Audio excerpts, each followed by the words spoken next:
NL. NL? Not Yeah, listening. my Not Skype listening. display says NL. Wait, And where my logo should be, it says a little circle that says VE. now, I ain't never seen it do that. when you say NL, do you mean the letters N and the letters NL? Yep. Oh, okay, good. That's not. I would have been worried if it was any. Right. That's good. What The- does it mean? Well, no, that's good because I was worried you might have been referencing the company I work for, but you're not, so it's fine. Why would I do that? I thought maybe I logged into the wrong Skype account. Yeah. But no, I'm not. I'm in the right Skype account.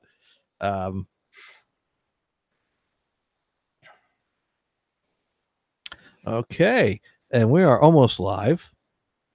There we go. And now we are live. Yeah, actually, I'm wondering. You're wondering. I'm wondering. Okay. What am I wondering? Did I say I was wondering anything? Regarding Yes. layout. But during the automation. Oh, okay. Which automation bit is that? I don't know. I turned the volume down. That's what people usually do when my automation bits come on.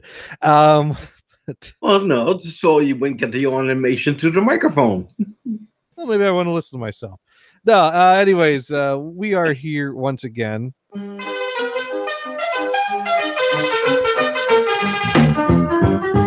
It's time once again for another fun-filled edition of Insert title here. a show that changes titles so often, we had to put a placeholder in. And we have a new co-host joining us this week. We have Shantico over on the couch, who's just kind of chilling and grooving because this is like the only room in the house that has another human in it because Kristen is out of town for the next week and a half dog sitting. And so Really? Yeah. So the cats are stuck with me. Get away from the cats, do dog sitting. Oh, I'm sure they'll love that idea. Oh, yeah. Kristen loves this idea too because her parents have two boxers. So they're big, they're gassy, they're grumpy. I don't like these dogs. In case you haven't noticed, every time I go and visit, I'm like, oh God, they're gonna be all excited. They're gonna jump all around me. They're gonna get slobber on my pants, and then Kristen's mom's gonna yell at them because she always yells at them, which is almost as bad as them jumping on me as the Sage, get the see the cat don't like the cat. it. Right? The cat did not like that. Cat's looking at me like, why are you yelling at Sage? There's no one here named Sage. But Right. I kid. It's all good fun. Cat doesn't Cat's think wondering, so. I hope he's not having a stroke because I need somebody to feed me. I'm more worried Kristen was like, hey, let's turn on the stream and see how Gators is doing. If he does, the cat can feed on him. Right. Anyways. There's enough food there for until she gets back. No, she. I have a huge, big ass dry food feeder that is all you can eat, and I only have to clean up puke from the hallway once every few days. So that's Okay, shows you the quality of food. no, it's the quantity I'm worried about. Gothard basically said, "Oh, I just fill a big feeder and let them eat what they want to eat. Cats will, you can do that with cats." And I'm like, should you? And I read things online that recommend against it, and I read things online for people that do it anyways. And so I decided, well, why not be one of those people that do it anyways? Because I'm lazy. And but we actually we did a little experiment recently, and we actually measured the food that we put in the feeder and see what rate that food went, and we calculated that they were eating about 2 cups of food a week. and we calculated out that that's not a bad average. So yeah, we have cats that can manage their own food intake. So yay. That's what they do. This means if I set up a bigger litter box, we can leave them on their own for a week. Maybe. I don't know.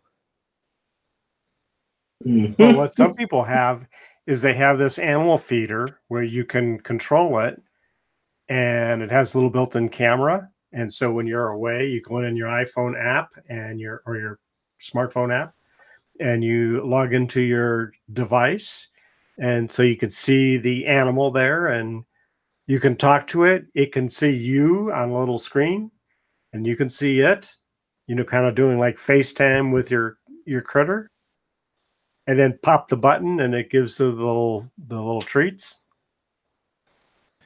Yeah, you'll probably scare it away. No, actually, this friend of mine had it, and it was working well. Are you familiar with the Twitter account Internet of Shit? No. What? It's a great Twitter account.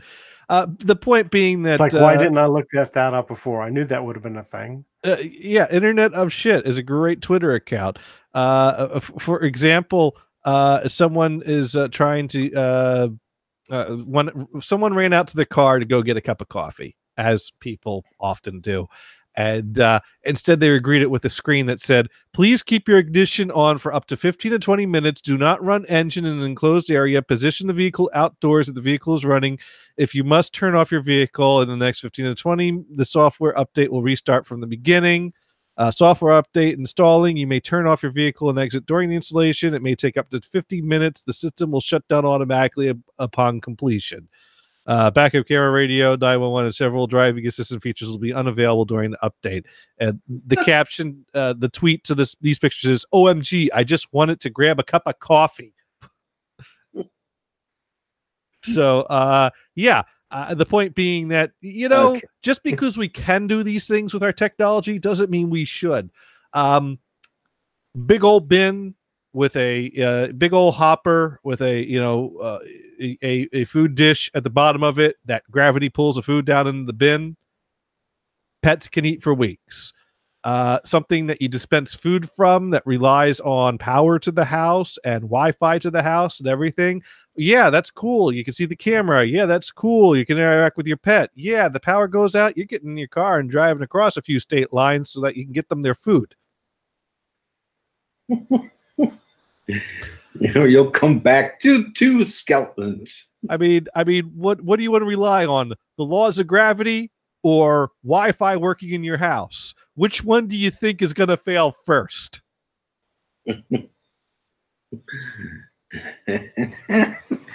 Not to mention the technology costs something like over $100, whereas the gravity powered one was like a $15 Amazon purchase with free shipping. So, well, you know how gullible we are. We got to have the latest, greatest new thing. Yeah, I love my cats, but not enough to spend $100 on a food dish with a camera in it.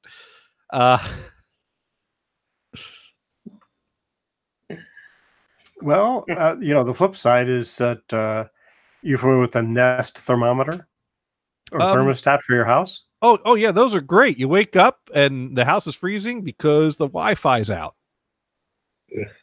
Well, it can be used locally without the Wi-Fi too, but I have read stories about that. Yeah, happening. True. It can be. It can happen. Right. Anyway, so we have two of them, one in my main house and the other at the other house. And it's a 2-hour drive away. So before we leave here, I go to that thing, turn the thing to home mode, which means, you want it to be, 70 something degrees. Okay, we'll turn it on. By the time we get there, the house is warm. Otherwise, you show up and the house is very cold. Yeah. So that's a nice thing. At the same time, we're leaving this house. We go, oh, well, we don't need the furnace running anymore. So we turn that to the away mode, which is much cooler. Well, there's advantages to it. I'm not going to be completely down on technology, but the other thing, it also builds this schedule of when you turn it up and turn it down, whatever. And it says, well, you want that all the time. That's when this device kind of goes psycho. Why did you just turn that off again?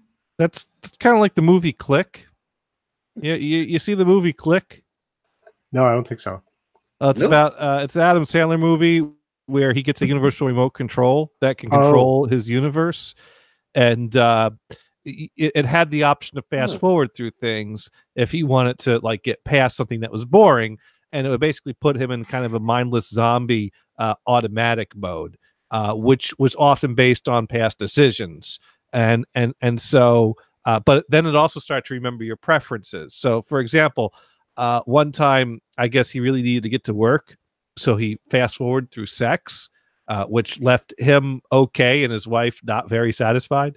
But then the remote control started fast forwarding automatically anytime that they were going to have sex, because it remembered that he fast forwarded. Add preferences.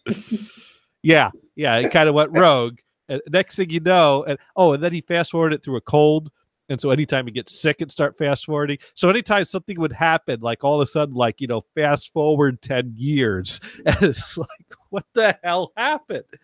But yeah, it was a pretty awful movie. Maybe watch it for free on Netflix or something. Oh, wow. That's weird. But you hear about these great fridges that they have now. They had these like smart fridges.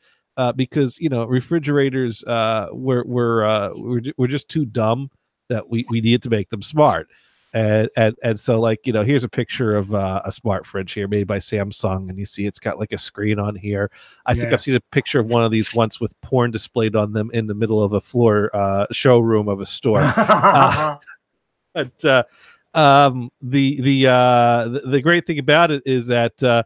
Samsung's new fridge will ping your phone if you leave the door open, which begs the question, why the fuck doesn't it just close the door itself if it's so smart? Right. Little arm comes out. Yeah. I mean, really, at that point, just make it close the door, Chantico knows what I'm talking about. You know what? I think Adam Sandler went and stole that movie. No, I'm serious, because I just remembered there was a cartoon I saw on Cubo a while back ago, about this kid that visited this witch, and he did some kind of favor for her, but she gave him a ball of twine and said, anytime that you want to get past something, just pull on the string and it'll take you into the future. Yeah. So he did that quite a few times because he was bored of something. Found out he got married, had kids, then pulled the string again, found out the kids had left, and now he's getting old with his wife, and said screw this and pulled the string again, and it turned out to be with just him, very old and not feeling very well to the point of dying. And he went and screamed out to the witch and all like this, and she came up and allowed him to reset back to where he was as a kid, and said, see, remember, now remember, you got to live your life. That's sort of the moral story. You know what? It sounds like that, Adam Sandler very well may have seen that, or someone may have, and that might have inspired it, because it's the same premise except remote control instead of string. Although I think the best part of the movie was once he realizes what's going on, he wants to get rid of the remote control. So he throws it out, and it reappears in his pocket as if by magic, because you can't get rid of it. It's and so like he takes his pants off and he throws the remote control away, and it shows up in his shirt. He takes his so he gets to the point where he's like, I'll just take off all my clothes and throw it out. And the character that had given him the remote control with the no return policy said, oh, you don't want to do that. It's only one place it could show up if you do that. Yeah, that would be in the butt, Bob. But anyways, Click. I made the mistake. Let me tell you my Click story. So this was way back in the early days of the amateur hour. That Click was in the theaters. And there was a lovely young lady that called into the show. And by lovely young lady, I mean evil, wicked bitch. But that's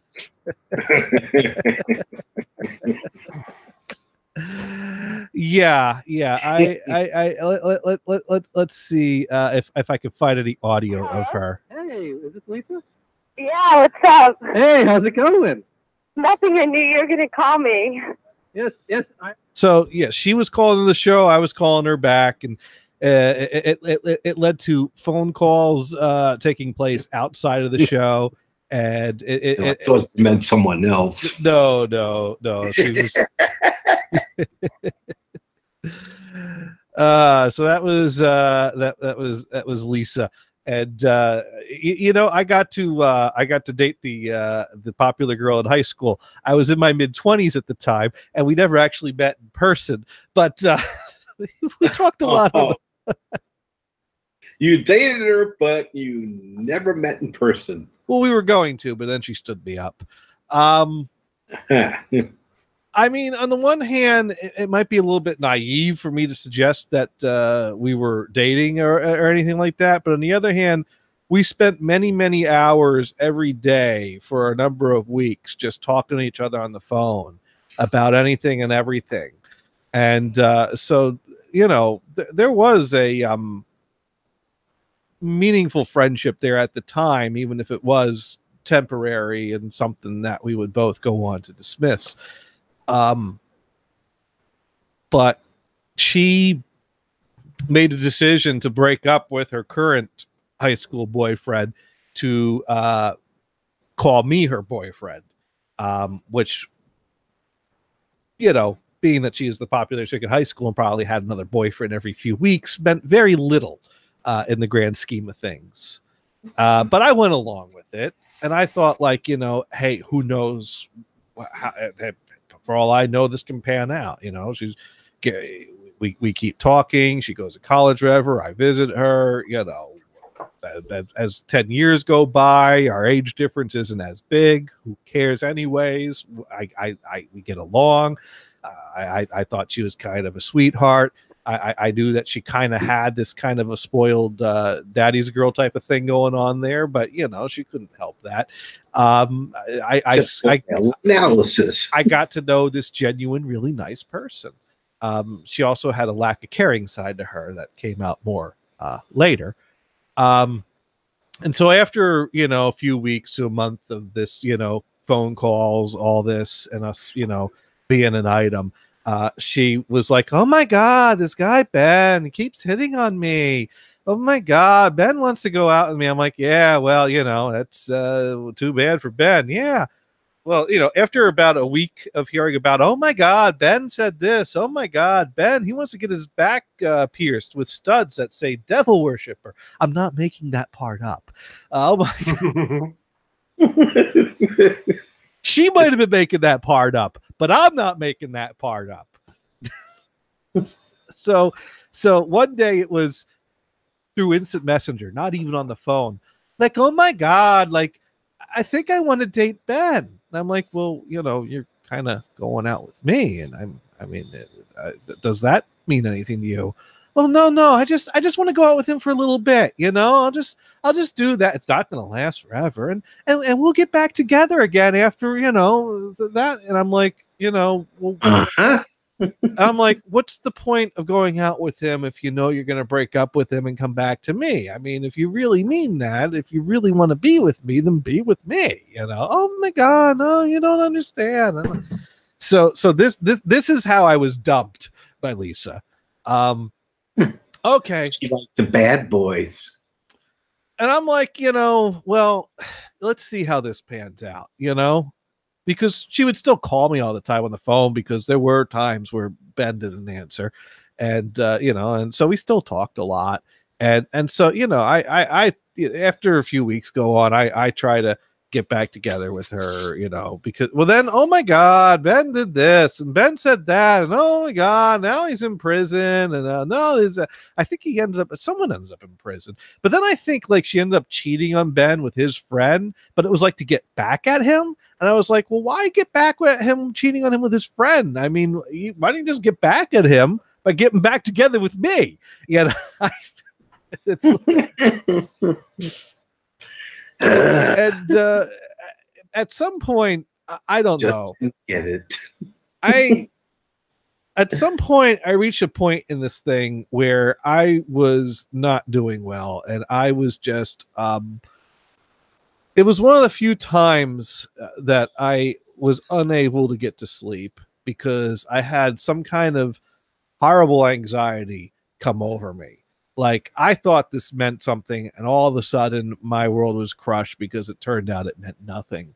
And I remember at like 2 a.m. calling Vamp and like, oh my God, I can't get to sleep. I can't get through this night. I can't do this. And Vamp talked me down off the figurative ledge. I wasn't really on a ledge. I wasn't going to do anything stupid, but I was, on some kind of a ledge, and he talked me down, calmed me down, and I got through that, and it got through the night. Next day, got up, did whatever my normal routine was. Forget if it was a weekday or weekend, but I picked up sleeping pills. I basically decided I was going to take sleeping pills for the next few nights to get through this. And one of those days, Gotham was like, well, why don't we go out and see a movie or whatever? I'll get your mind off of things. I'm like, okay, what's playing? Well, there's that new Adam Sandler movie, Click. It looks like some kind of goofy movie about a remote control. And I then go and sit and watch this heavy, depressing movie about a guy whose family life is falling apart because he's not living his life. He keeps fast forwarding through things, and his wife leaves him. The kids don't have a good relationship with him, and it was like, oh my God, was this the wrong movie? I was like ready to blow my brains out by the end of this movie. I was, and so I'll always remember that movie as something that was very depressing and left me feeling very unsettled and anxious after watching it. So that's my Click story. Even back then, you didn't understand what the friend zone was. Oh no, I was clearly not in the friend zone for a few weeks, and then I got bumped into the friend zone. This was post-relationship friend zone. Did you go out on a date with her? She flashed me on webcam once. Does that count? No. Well, that ain't friend zone. You never took her around anywhere. Brian, back me up here. Flashing on webcam is not friend zone. Friends don't flash friends on webcam. Yeah, I don't think so. Yeah. Sometimes they do. We're not talking about, kids on the playground. I'll show you mine, you show me yours. No, that was not what that was not the nature of this. Right. So you think this wasn't playing doctor. This wasn't curiosity. This was anyways, moving right along. I'm sure she was 18 by then. Doing a little math here. Was she still sitting? No, she was 18 by then.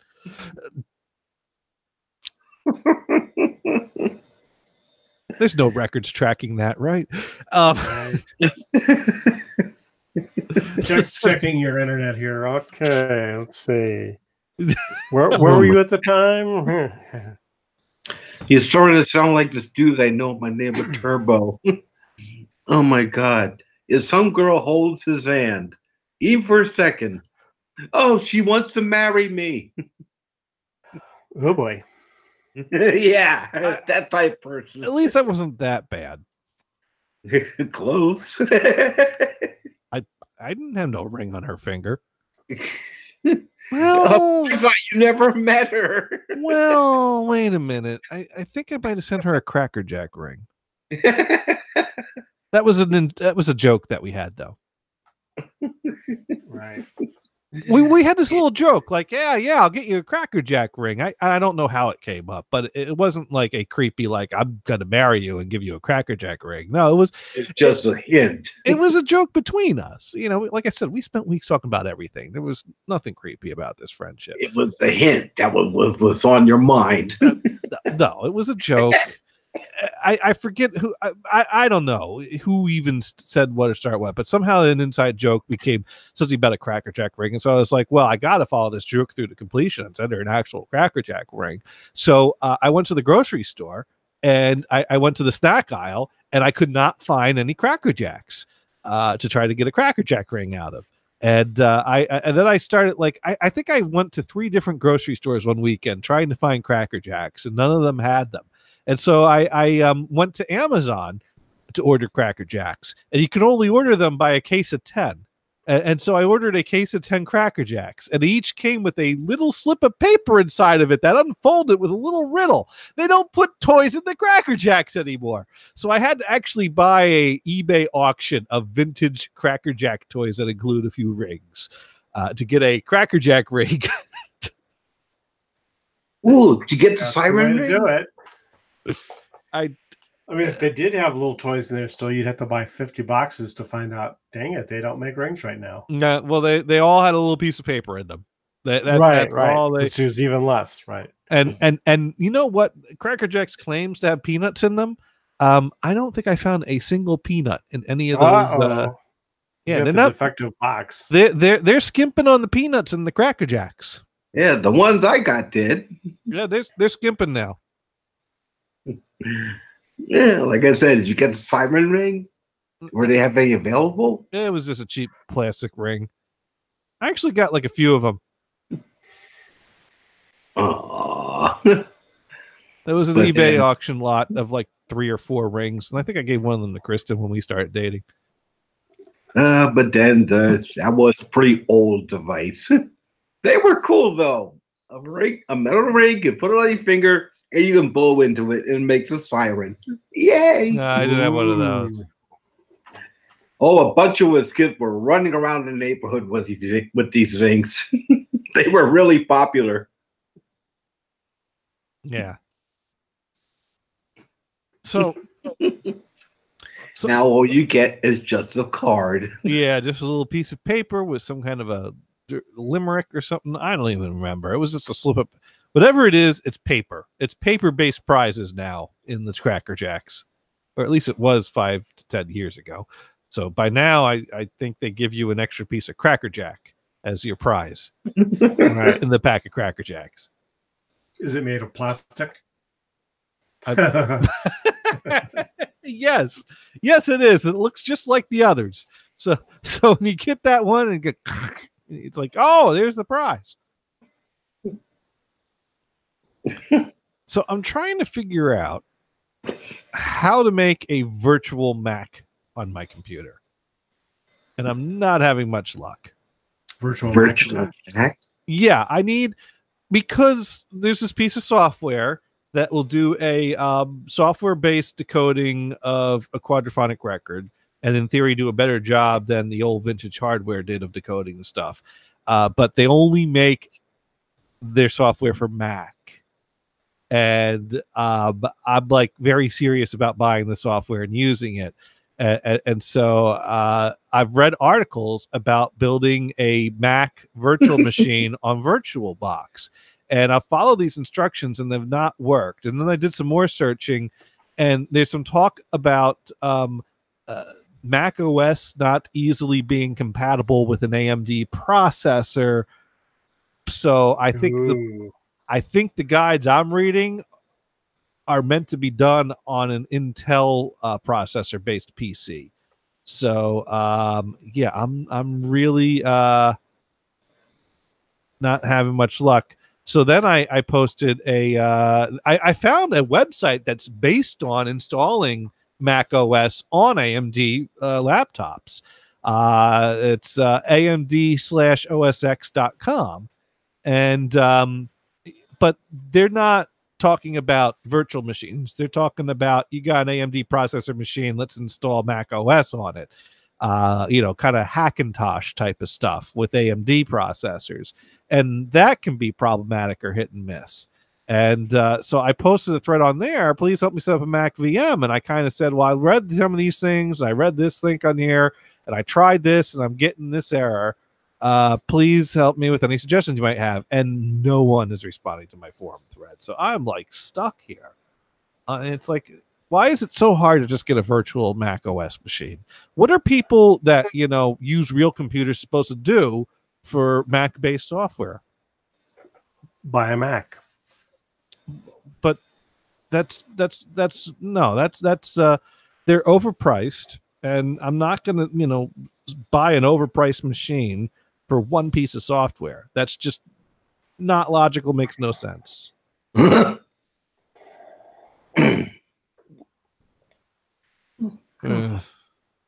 does the support page for this product have support for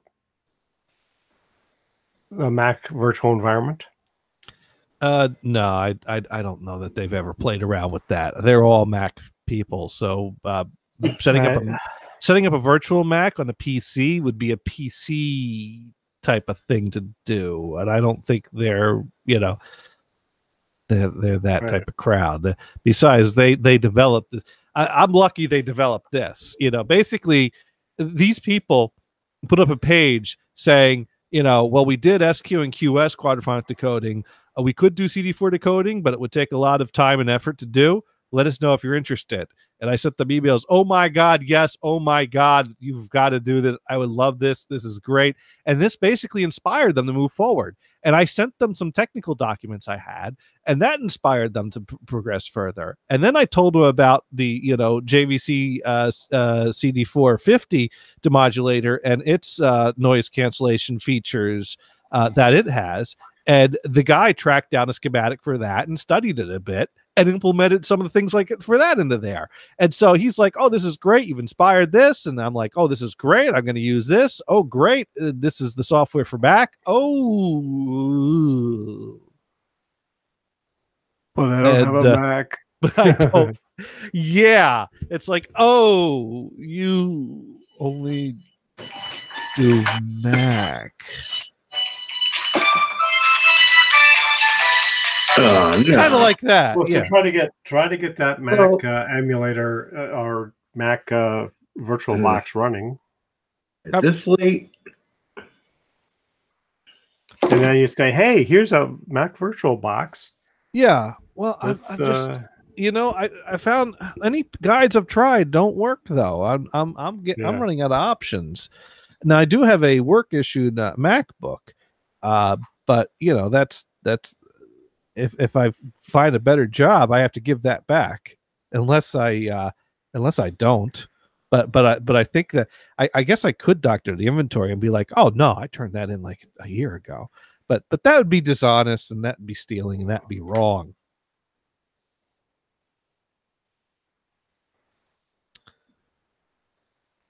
Oh, by the way, I saw something funny a while ago that made me laugh. I just wanted to share that this with you. Let's see if I could. Okay, we'll do this. Somewhere in the online world, there's a Shakespeare quote of the day type of page, right? And they would, how a thing like that would work. You have a database of Shakespeare quotes, and then each day it picks one, and well, one day, something like this happened, and it basically said the Shakespeare quote of the day: an SSL error has occurred, and a secure connection to the server cannot be made. To which someone took that quote and right here attributed it right to Shakespeare himself. Yeah, I was going to say, yeah. When did he say that? Yeah. To be or not to be. An SSL error has occurred, and a secure connection to the server cannot be made. That is the question. I think that's Abraham Lincoln said, "Not everything you read on the internet is entirely accurate." Yes, he did, and I know he said that because I read that on the internet. That's right, with a picture of him. Yes. You can't just. Well, I mean, the picture right there is how you know it's a real quote. Right. Absolutely. Right. So yeah, that made me chuckle. So speaking of things that made me chuckle, some of you might have listened to the Dune and Bob show, and every week on the Dune and Bob show, I pick out something from my record collection to queue up on the turntable, and Dune plays the opening music, and then at the end of the opening music, there's a sound of an explosion, and then I hit start on the turntable. And a lot of times my angle is to try to see what kind of a reaction I can get from Dune, because usually, why am I still screen sharing? I hit stop on that. Okay. Usually I find a new way every week to put something on that is just not what Dune was expecting. Now, of course, yesterday I was thinking, like, obviously for St. Patrick's Day, I got to go pull out my copy of the Irish Rovers and put on that Unicorn song. And as it turns out, someone in the San Francisco Bay Area of California probably now has a copy of the Irish Rovers with the Unicorn song, because I don't. It didn't make the cut to move across the country with me, because I probably played that record all of once or twice in all the years I own it. And I was like, nope, not bringing it with me. I don't listen to it enough. So I found something. So does that something like that would end up in somebody's $2 dollar bin special? I don't know. It ended up at Rasputin. Is where it so ended up. you unloaded some stuff at Rasputin. I unloaded like 8 boxes worth of records at Rasputin before I moved. Mind you, I take it this is the one in San Leandro. Yeah. If you want to check it out there and see what they got. Hey, if you want to do that, I mean, in these years that have gone, they've probably sold most of what I unloaded with them, but some of them might still be there. But anyways, so I tried to find something that had some hint of Irish in it. And I went through all my oddball records on my record shelf. And this was the closest thing I can come up with for Irish music to open up the Dune and Bob show yesterday. And it's a guy that sings some songs. And they have interesting subject material.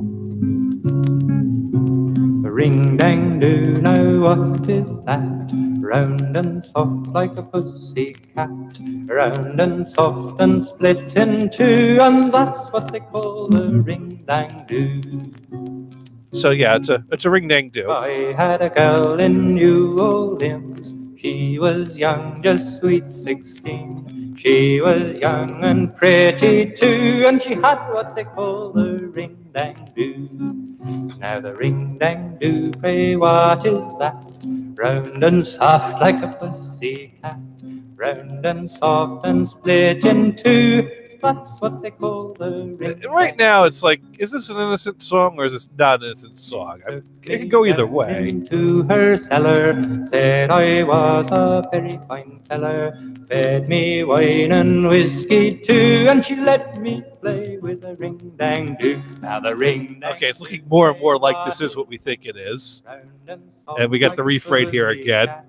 Round and soft and split. What do you think, Brian? That's what they call the ring. Very much on the edge. Well, this next one will clear it up. Took me up into her bed, placed a pillow beneath my head, took out me a doodle doo and stuck it in her ring dang do. Now the ring dang do. Yeah, it's what we thought it is.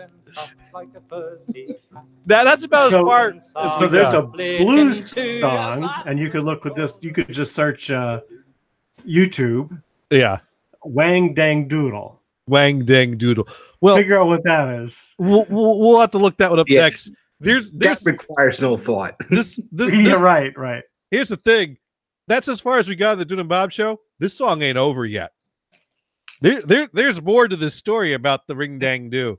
Here. Round and soft like a pussy cat, round and soft and split in two, and that's what they call a ring dang. So what happens next with this? Her mother said, "You goddamn fool, you have broken the golden rule. So pack your bag and your satchel too, and go to hell with your ring dang do." Oh, what's she gonna do now? This is not good.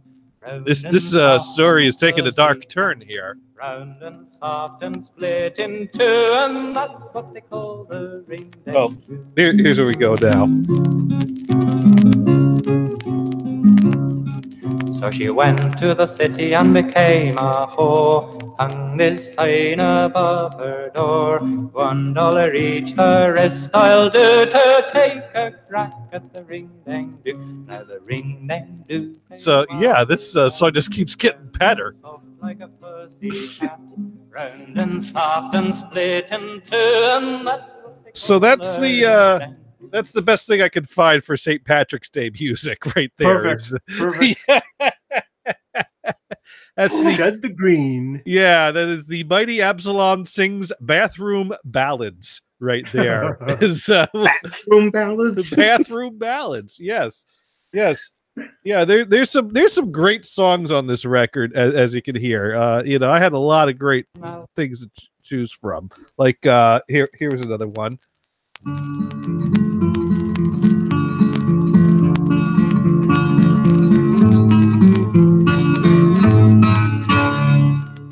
Three old whores of Winnipeg were drinking cherry wine. Says one of them to the other two, yours is smaller than mine. There we go. Singing about whores drinking. That is great right there. There was one song on here that is so bleeped because I had to bleep some of the words that I can't make much sense of it anymore. On him that she did say, I'd rather be my tinker than my husband any day, with his dedicated kidney wiper. But size of 3 and a yard and a half of hanging down below the knee, hanging down inches thick, swinging free. What a and a yard and a half of hanging down below his knee. Well, I think I read the letter. You read it I think good and you well. added the beeps to that one. No, I didn't. Oh, that came that way. Yes. Kidney wiper. What size of 3 and a yard and a half of hanging down below his knee, hanging down inches thick, swinging free. What a and a yard and a half. So yeah, it's hard to make sense What's of on YouTube? what's that? Was that on YouTube? No, this is an actual record I have. An actual record. Yes. And they centered the record. Yes. Well, it was released Well, in the maybe you late can go 60s. and try to search it on YouTube and see if they have an explicit version. See if maybe the guy actually like made his own recording. Maybe he still sings these songs. Right. Or maybe he plays it in a bar without the beep. Or maybe he sings them in the bathroom. They are bathroom ballads That's after right. all. So yeah, that was this was not technically a dollar bin record because this one cost me $3.99. But yeah, $3.99 and it's censored. yeah, I didn't know You it was. pay money for it. It shouldn't be censored. It was a used vintage record. I don't think Right. that's you get what you pay for. I don't know. Well, when it sold for $12.99, it probably was still censored, right? Obviously. Yeah, I think it was released in the late 60s. Maybe, so- but maybe that's why it wasn't sold. Didn't sell that well. It ended up in the dollar bin special for $3. Now, remember last week we played the what song do we play? A few weeks ago we played that song about the crack. I never saw a crack like that. Yeah, well, I found my copy of that record. This right here is a lovely cover, and this one is not censored. And it took a while looking on eBay to find a copy of this. These don't just show up on eBay any day of the week. And Bob Barker was not involved in the making of this record at all. The name of this album is The Price is Right. Sex-occasional songs scientifically sung by Claudia Wheeler. Sex-occasional? Yes. That's what I thought you said. Sex-occasional songs scientifically sung by Claudia Wheeler. And it's been a while since I've listened to this whole record all the way through, so I don't remember all the songs. But we can play a few other ones. Oh, you know what? Do you like nursery rhymes, Brian? Oh yeah, nursery rhymes are great. Yeah. What about you, Venison? You like the nursery rhymes? Well, take some of them. You like that I one take about? it you've got the adult version coming.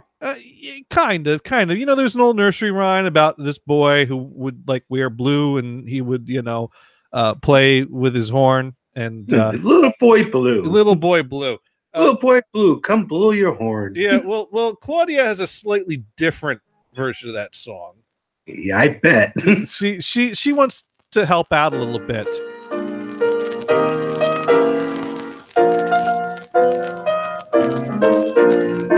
Little boy blue, let me blow your horn, and soon your blues will all be gone, and you'll be happy that you were born. Little boy blue, let me blow your horn. I won't break it, let me take it and show you how it should be blown. Let me thrill you, let me fill you with ecstasies you've never known. Little boy blue, let me blow your horn, and when you wake tomorrow morn, you'll feel like you were reborn. Little boy blue, let me blow your horn. I'll take your little horn in my hands like this. I'll pucker up my lips like I'm going to kiss, and blow, blow, blow, and you'll say it's divine, and you'll feel a tingle, tingle up and down your spine. Little boy. So that's Claudia's take on Little Boy Blue. Yeah, scared. What else can you do with it? I think she really puts a new spin on that nursery rhyme. Kind of takes it to new places that have been taken before. Yeah, I'd say. Yeah. It's sexicational and scientific. Uh-huh.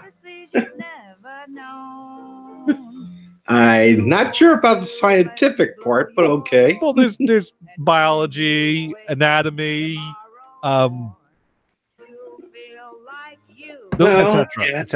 etc. Yes. I think. I guess. Yeah. Let's. What you got to say about the cow that jumped over the moon? I don't think she does that one. Let's see. We got a few different songs. Let's see some of the song titles on here. Take Down Your Drawers, Miss Hemingway. Get Your Hands Off My Bowling Ball. Don't Stick Your Finger Into My Business. That Darling Young Girl on the Swing. He's a Ball Buster by Orange Juice Man.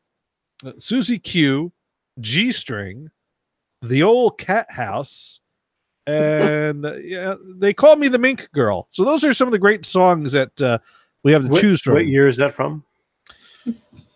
Oh, wow, I can't find a year on this record. That is a good question. Let's see if they got anything on the label here. Wow. No, I can't. While you're at it, I'm curious about Don't Put Your Finger in My Business. Don't stick your finger into my business. Okay. Well, you know what? While I do some Googling to see if I can find any year of manufacture on this, let's listen to where that finger's going.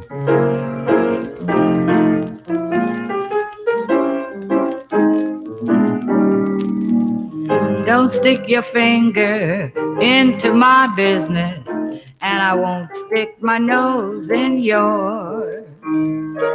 Don't stick your finger into my business, and I won't stick my nose in yours. The goods that I'm selling is really nice, and I can always get my asking price. So don't stick your finger into my business, and I won't stick my nose in yours. Don't stick your big mouth into my business, and I won't stick my face in yours. Don't stick your big mouth into my business, and I won't stick my face in yours. I sell a lot of pillows and sheets for beds, but one thing that they like is my great big spread. So don't stick your big mouth into my business, and I won't stick my face in yours. So yeah, that's Sounds like your former girlfriend. yeah, no one was sticking nothing at anything in that situation. So I cannot find a year on this anywhere in there are people on discogs.com that have this record, but no one knows when it was released. So yeah, the jury is still out on that one, but it's in mono. I'm kind of curious now. The Creedence song Susie Q, came out in What? 68. Okay, but the song was written like in 57. I don't think this is the same Susie Q. But we're going to test that theory out, I would say. Yeah. With her zipper that would make any joint jump with joy.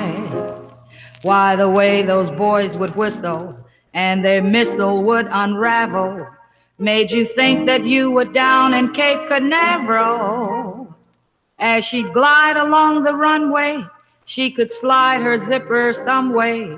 Even Private Dix would stand up and applaud. I know no gal who knocked him dead. I know no eagle with a spread like that stripper I knew, Susie Q.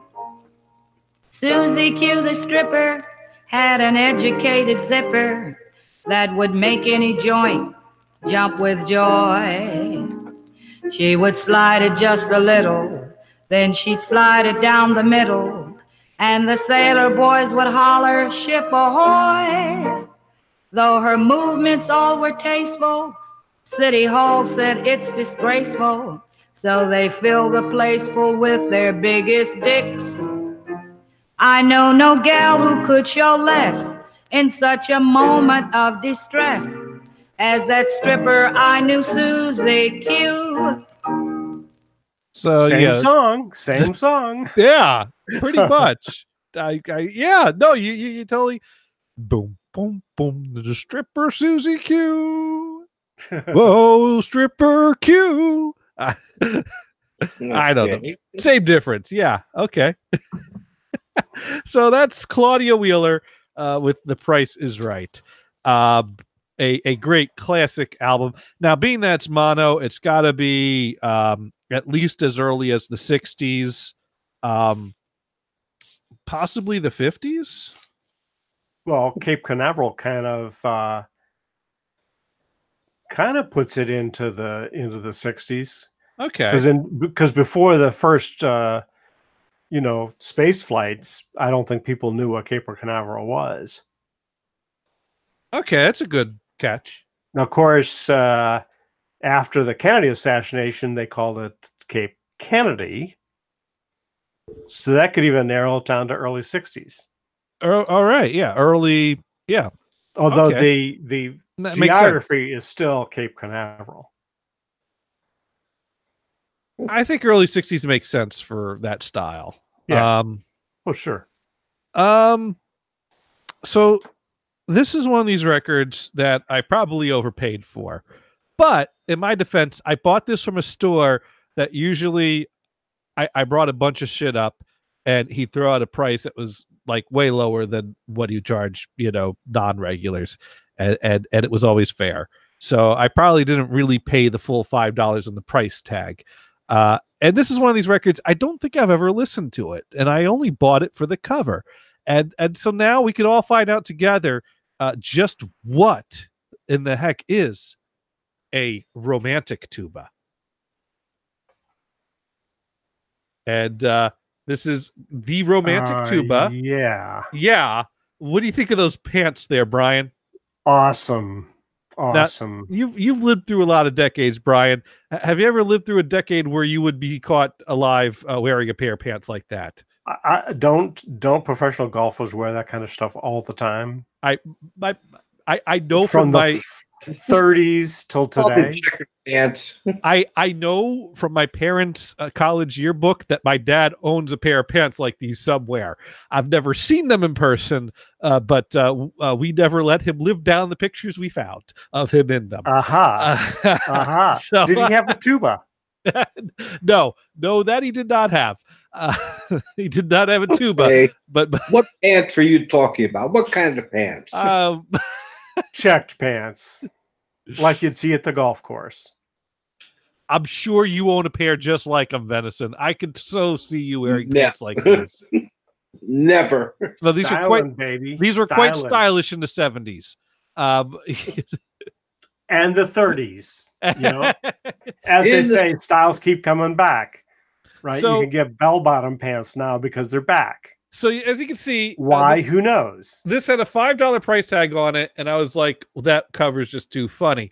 But not only is this album called The Romantic Tuba, but the person that put this out to sell it added a little sticky note on there which says, "Is there any other kind?" So and belt bottoms are cool. Yeah, I can't disagree with you. So let's find out. Let's get my camera to focus again. Is it? Oh, there we go. There you go. So let's find out what Romantic Tuba is.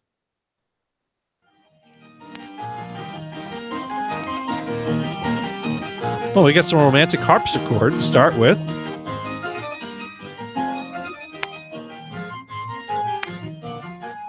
It was a very unusual tuba.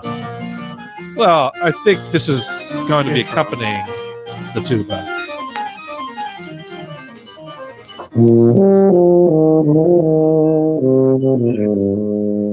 Are they playing the same song? What's that? Are they playing the same song?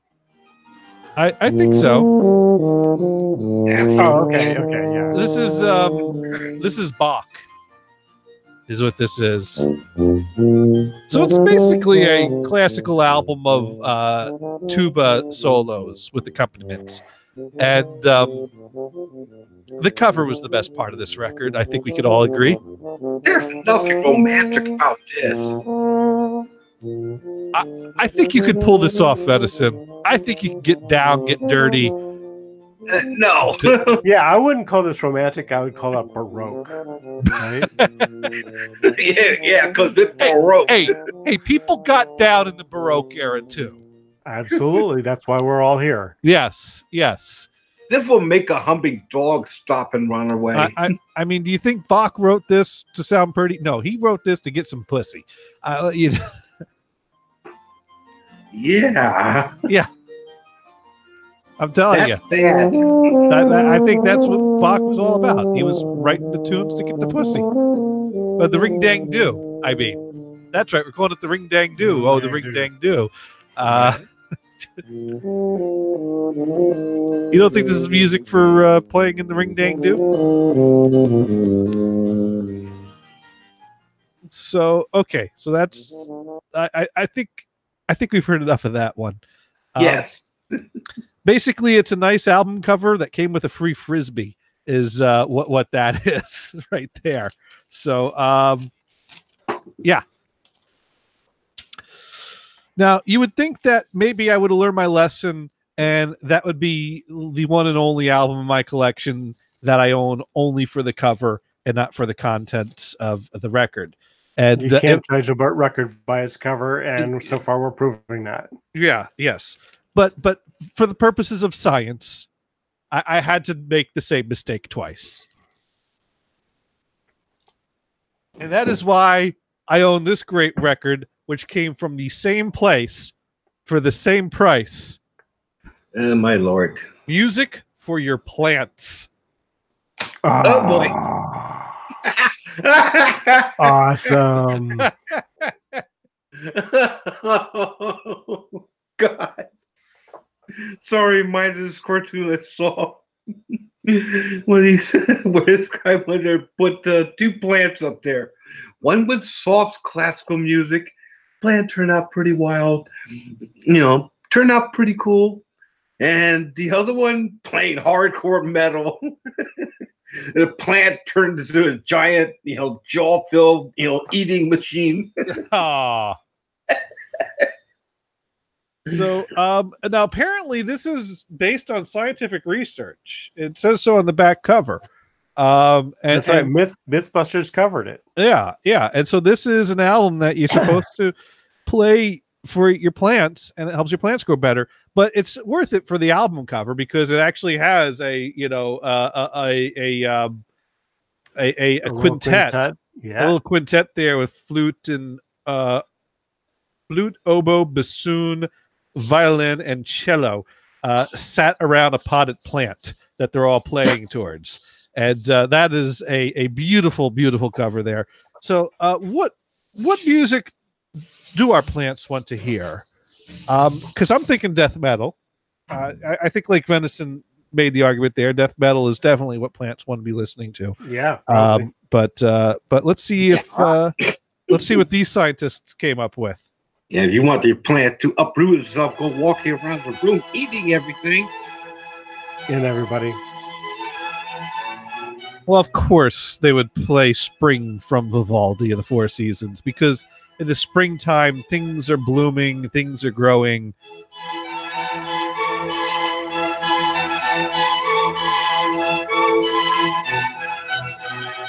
So it's basically a record of classical music that's supposed to be good for your plants because science. Once again, $5 for a cover and a free frisbee. What do you think, Brian? Oh, it's nice. It's nice. Play another track.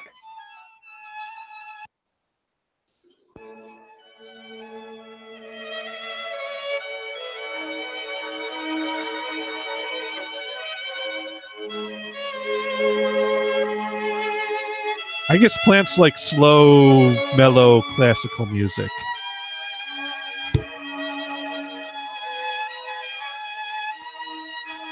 What is this one? This one is, I think this is Mozart. And we got Beethoven on here too. I don't know. Actually, this one might not be. I don't know. I have to read the label, actually. I don't know if the back matches it because it says there's 3 things on here, but there's way more bands than 3 on here. Right. But actually, it's funny you should mention that, Venison, because I'm reading the caption for these pictures, and the 2 pictures in the back of here has houseplants after listening to rock music for 18 days versus houseplants after listening to classical music for 18 days. And you see kind of these like droopy dying plants here on the left and these thriving plants over here on the right. So yeah, no rock for plants, only classical. Yeah. Yeah, I don't know. I think there's some shenanigans going on there. If you're trying to, grow begonias, yeah, but a Phoenix flytrap will go nuts. There we go. So would you go to Juilliard or would you go to Berklee School of Music? Juilliard. I go to Berklee because I'd rather make money. Oh. Well, Milton Babbitt taught at Juilliard. Oh, okay. Oh, that explains it. All right. So finally, I bought a record not for the cover. Although it does have a pretty awesome cover. Ooh. So Swiss mountain music. Yeah, I don't even know what that instrument is called. Ricola. it's the Ricola horn, obviously. Right. Yeah. Whatever it's called.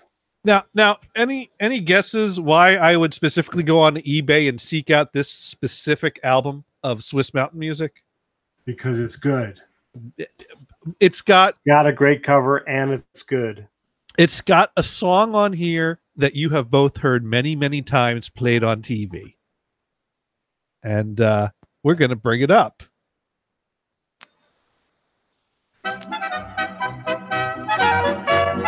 Now we don't recognize it yet, probably. It's a And- polka. It's a polka. It's a polka. Venison, this sound familiar to you at all? Yeah, unfortunately. Oh, What's it's that? called an alpine horn, by the way. Oh, okay. The Alpine horn. Yes.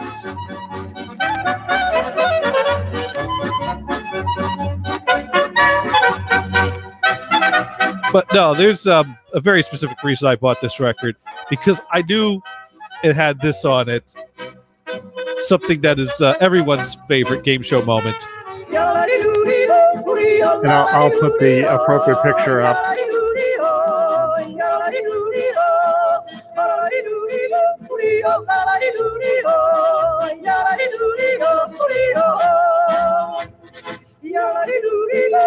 We all recognize this now.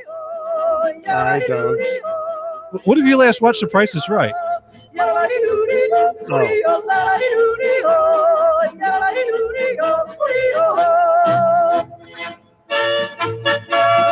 Venison, you recognize that, right? Guys, what? The yodeling music there. I never really pay attention to it. I just listen.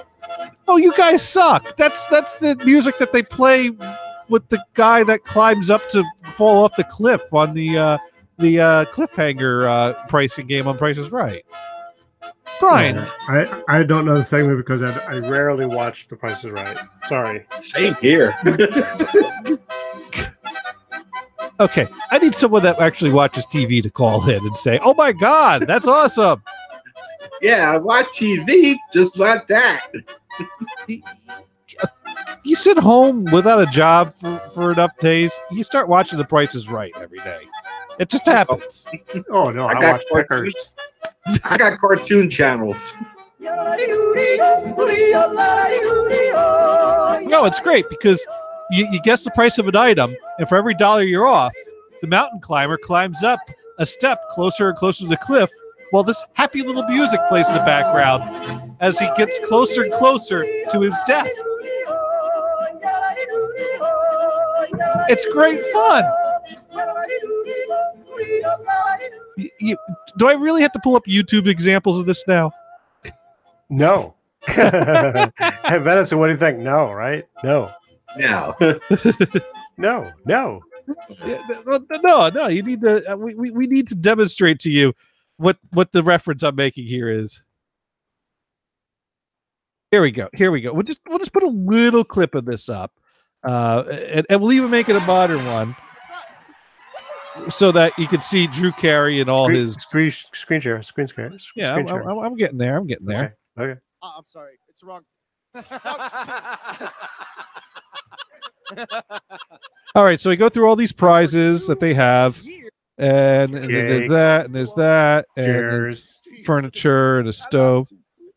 We would play just for the 2 years worth of cheesecakes. Cheesecake. The game is called Cliffhangers. So this is one of our famous old games. Cliffhangers. All you gotta do Yeah. is yodeling. So here we go. There it is. Solid or liquid ingredients. Then you can peel fruits and vegetables in just seconds using this battery-operated food peeler. All right, now he's got to guess the price of these things. Okay, good. Kitchen scale. How much for the kitchen scale? Is that Vanna White's bill? Wrong show. 26. Oh, 26? 26. $26. Is he right? No. Go ahead, Yoda guy. On your way. I don't think he's going far. I think he's only going a few dollars. $4. $22 scale. So he's off by $4. Do that every time. You're in good shape. How much for the peeler? come on, Omar. Come on, one more time, or two more times. 30. $30. Is he right? Yes. Oh, I was really hoping to see him go off the cliff. This sucks. We're gonna watch him win. 10, 15, No one watches Cliffhanger to see him win. $21 to work with to win over $7,000 of the prize. It's like $7,000 worth of prizes. it's like the How much red for chair. hot pot? Yeah. Right? I'm gonna go with All right, the 40. hot pot. $40. Is he right? Yes. Oh my god, that was the most boring episode of Cliffhangers ever. He goes running off. That. All right, you have to find another one. Yeah. Do you really want to watch another one? You didn't even want to watch that one. Well, you got us hooked on it, right, Venison? Or did we lose Venison? I think we lost him. Hey, Venison, you still there? Oh yeah, I'm here. Oh, Wait, okay. first of all, you on Twitch TV, right? No, we're not on YouTube. Twitch. YouTube. Okay, YouTube. All right, here we go. We got some Bob Barker here to show us how Cliffhanger is really played and lost. Although maybe people just post the winners, so this could. Washington Forge, polished stainless steel blades with natural grain Fleetwood handles from Washington Forge. Cheryl, my question for you is how much are those shoes, and only the shoes? $35. $35, is that right? It is not. That's where you mountain get climber will move one step for every dollar that you missed the price of the shoes. There's your yodeling music. 9, 10. Oh my! She bought it at Walmart. $13. How much are those shoes? Shoes are $19. She was way now off. he is up there on the 13th step. He can move 12 more steps without. Just a moment. There's a mistake. He's supposed to be up to 16. The shoes are $19. And what did you say? $35? $35. Okay, then he's up to $19. They don't know how to add. That's a stupid mountain climber. That's all I have to say. That's why he's doing that for a living. This is why you should be watching The Price is Right. There's a wonderful young man back there named Roger Dobkowitz who's in charge, and he had no idea that I would do that. I stuck my head around that, and he went, oh. Oh. But now he can move 14. No, he can't. He can move 9 more steps without going over the cliff. If he goes over the cliff, you lose. So don't let that happen. How much is that waffler? Waffler. $37. $37. Is that right for the waffler? No. Now watch him. Uh-oh. He is up to $20. 21, 22, 23. Stop! Oh, he stopped on 24. How much is the waffler? $29. Do you know that you could make this so? This is not looking too good for our friend here. Exactly right. Or miss it by only $1 and still win. It would be a highlight of the show. Now, how much? It would be. It would be. But what are the odds?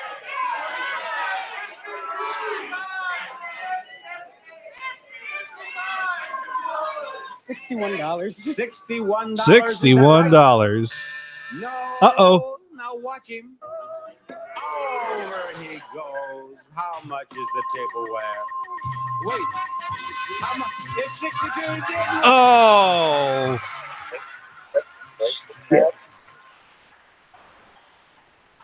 It's just he got a little too close to the edge there and it fell anyways. It's the best of both worlds because she wins and the cliffhanger dies. Exactly. That's win-win in my book. Are you still there, Venison? Yeah, I'm trying to find you guys. I'm on the Johnny Gators channel. Yeah. Johnny, Well, that reminds me, I should bring up the chat room. I keep on forgetting to bring up the chat room because they don't put the chat in the actual hangout that we communicate in. I mean, that would be too logical. That would make too much sense. That would make way too much sense to just, put it up in the room that we're in. But, oh, man, we have missed quite a bit. Shaz was laughing. Ellipsis Triangle Trap is also sick of everything having an app attached to it. And let's see, Dune said something about prison. Let's see. Oh no, not this again.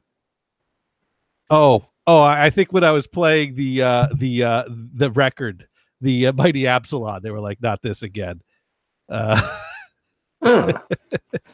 Oh, Ellipsis Triangle Trap wanted me to answer a Skype call, but I didn't see a Skype call come in. Oh, let's go ahead and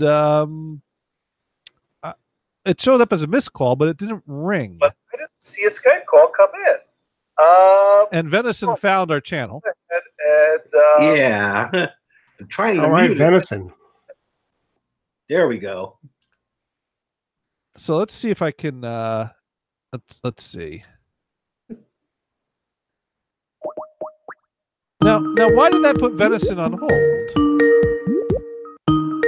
Wait a minute. There we go. So I think we're trying to call Ellipsis Triangle Trap back, and we got some more Dollar Bin classics to review. Brian, do you think that I often say every week we try to be educational on this show? Yeah. Do you think I'm meeting that goal of being educational? Oh, Venison, we're learning a lot, right? Yeah, an awful lot. Now, would you say I do heavy on the word awful, right? Oh.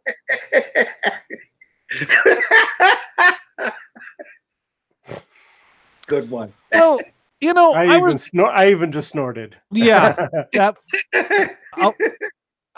Yes. Yes. Either that we'll keep that for later or edit that out in post. I'm not sure which. I'll give you that one. That was a good one. Donnie, quick question. That thing to your left, I think it's your left, on the couch, is that alive? The cat? Yeah. It's alive? Yeah, she's sleeping. Yeah. We watched her climb up there and snooze out. Yeah, she's sleeping right now. Okay. Because I noticed it hasn't moved a muscle the whole time I was looking. She's sleeping. Isn't that right, Shantico? Oh, you waked her up. Oh. She's okay. She's fine as long as she wakes up with his people. Oh, there it goes. Delay. All right, we're trying to get Ellipsis Triangle Trap back into the room here. But back to the same position. I found a way we could be educational. I don't know where I got this record from. It just kind of showed up in my collection, I think. But what is it? Practical Vocabulary Improvement. Volume 1. Ooh, this guy was very sure of himself. Yes. So we got this, kind of middle-aged guy with a piece of chalk or a cigarette in his hand, standing in front of a chalkboard, with it written on there. Dr. Bergen Evans offers. Well, it's Bergen. Bergen. It said Bergen. Bergen. Bergen. Dr. Bergen Evans offers Practical Vocabulary Improvement, Volume 1. Dr. Bergen Evans. Yeah. These are the actual recordings that George Carlin used. Hello. How's it going? Finally. I got it. So what's going on?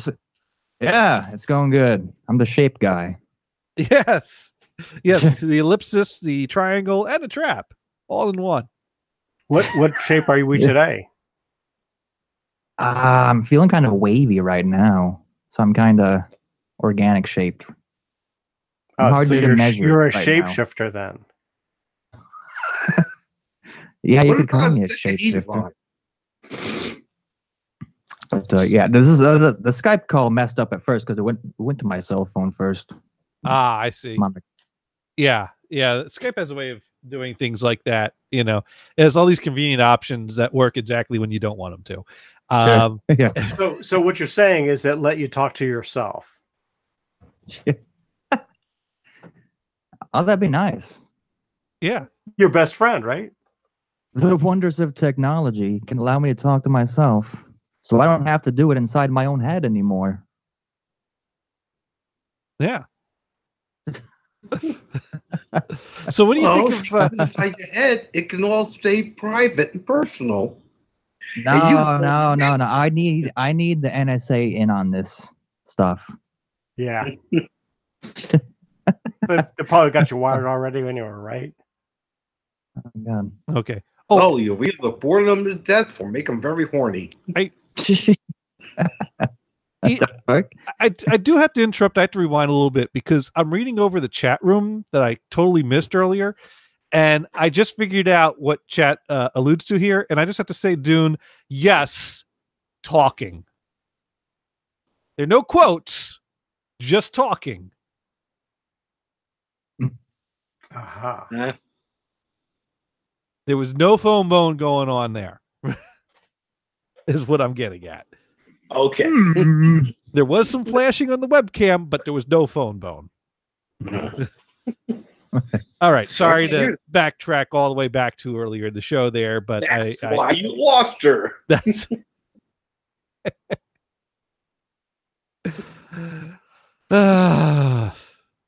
yeah. Teach the boy everything. You know what? That worked out exactly like it was supposed to. You know? Anyways, moving right along. So, what are you thinking of the record collection so far? Listening to the show there on the YouTube, interesting selections, or do I just have awful taste in music? Absolutely. Well, Loving we're trying to vintage perversion. Yes. Vintage perversion is best. Very Mae West. Very yes, it is. It is, isn't it? It's right up there with that type of stuff. It's North, south, east, and west. This is the stuff that is the best. Yes. So we're about to expand our vocabulary with good Dr. Bergen here. So maybe we can, I think I actually use 340 uses of the word fuck. Yes. No. This is side 1, volume 1 of the Practical Vocabulary Improvement Series. This is great for going to sleep. Words. 1. Acumen, a noun. A man with his acumen is not easily imposed on. A man with his keen insight is not easily imposed on. 2. Adamant, an adjective. He was adamant in his refusal to reveal the name of his accomplice. He was unyielding, absolutely firm in his refusal to reveal the name of his accomplice. So, I'm not going to subject us to a whole side of that record. So yeah, is that getting interesting though? Is he going to go through it alphabetically? Yes. So if you only go to the one Yes. part, you only get through A through F, right?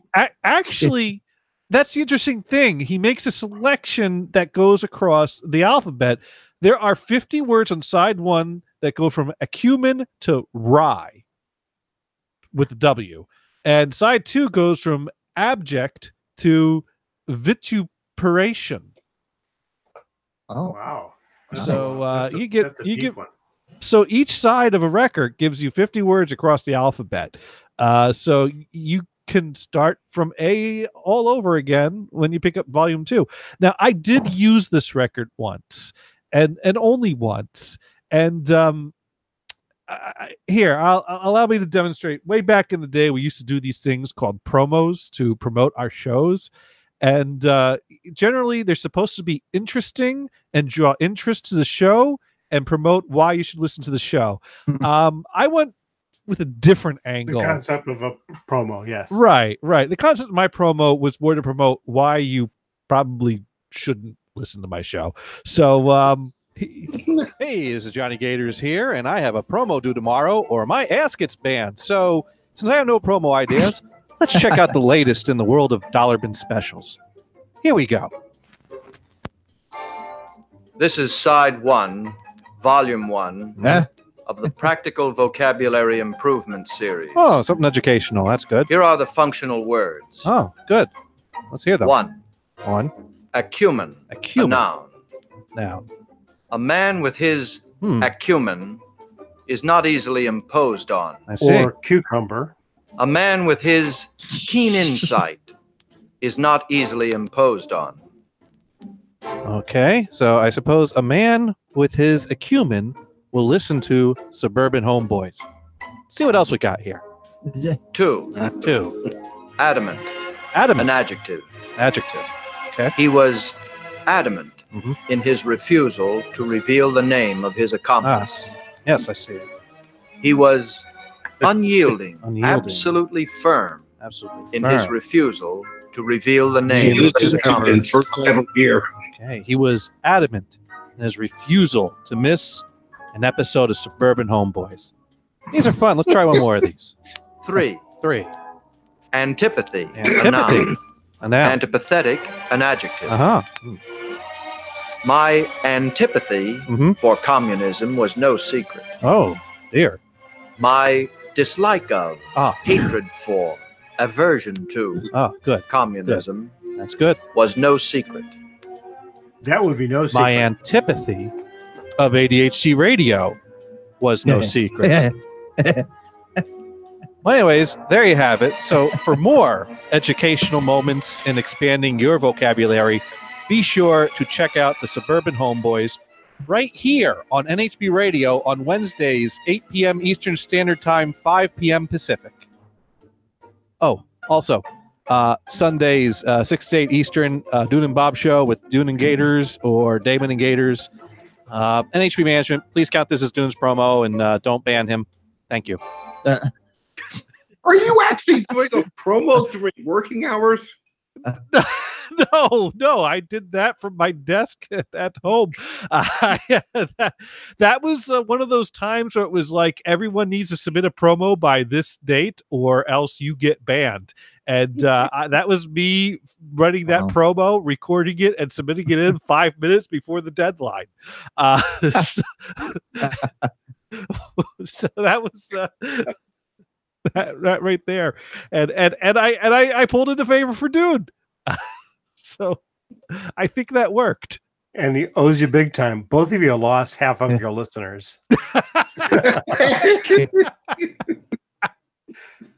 Yeah, that's okay. I took down ADHD with me, though, so that's good. That's nice. Nice promo. Good sounding promo, but Yeah. it did run a little bit long. It did. It was a little... The vocabulary about 8 record... minutes. Yeah. 2 minutes, 21 seconds, which is about, more than twice as long as you want a promo to be. But, that's okay. I've had some good promos over the years. And that was... Well, that Yeah, exists. you've had some real rock smashers. Real tit fuckers. Tit fuckers. I don't know what I'm saying. Actually, the pasta sauce promo was kind of long too. People liked it. Oh man, let's see. Well, you know what? Every now and then, I helped people out though, because there was that time that I decided, I've made enough promos for myself, but we really should make a promo for Vamp, and I can't find the master file now. It better be an anti-promo. It all depends on your opinion on things. Let's see if I can. Is that how forgettable he is to you? You lose the master file. Oh my god! I can't believe I lost the master file. I have. That's not going to make it feel too good. Let's see. I think I can find it. Oh, here we go. Here it is. I don't know which folder that's in, but I found it. So yeah, I decided to help Vamp out and make a promo to help boost this listener count. And oh no, you got that wrong. Yeah. I love balls. Balls, all you need are balls. To succeed are balls. All you need are balls. All you need are balls. To succeed are balls. All you need are.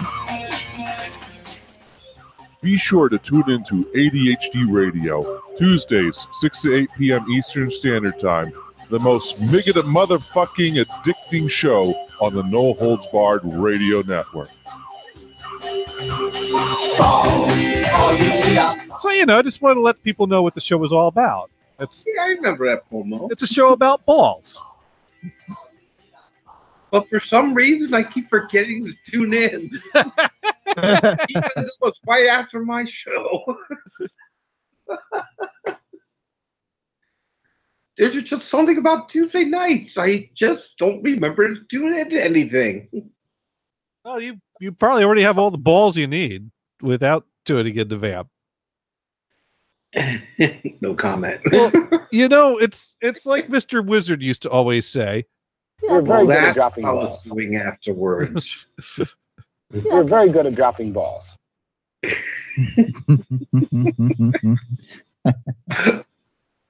Yeah, it took a while.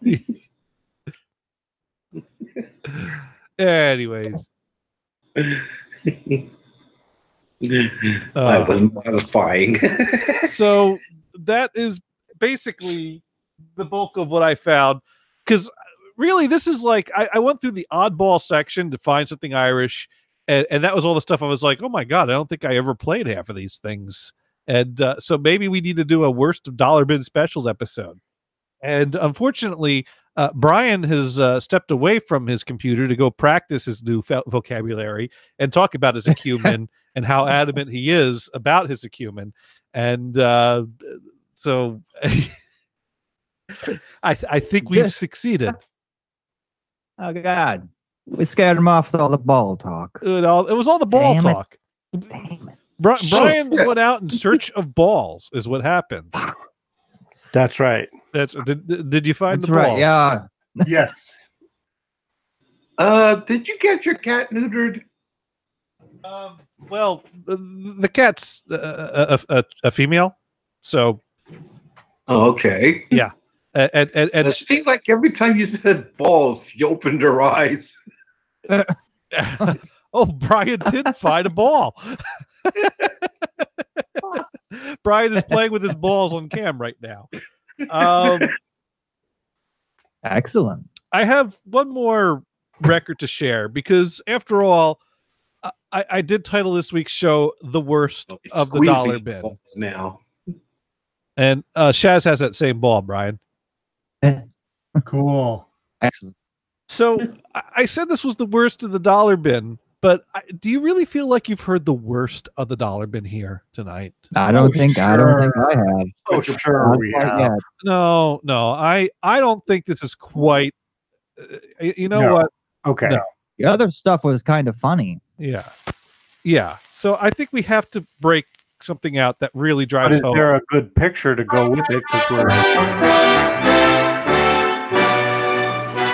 Oh, God. Is Roosevelt going to give a speech? Maybe.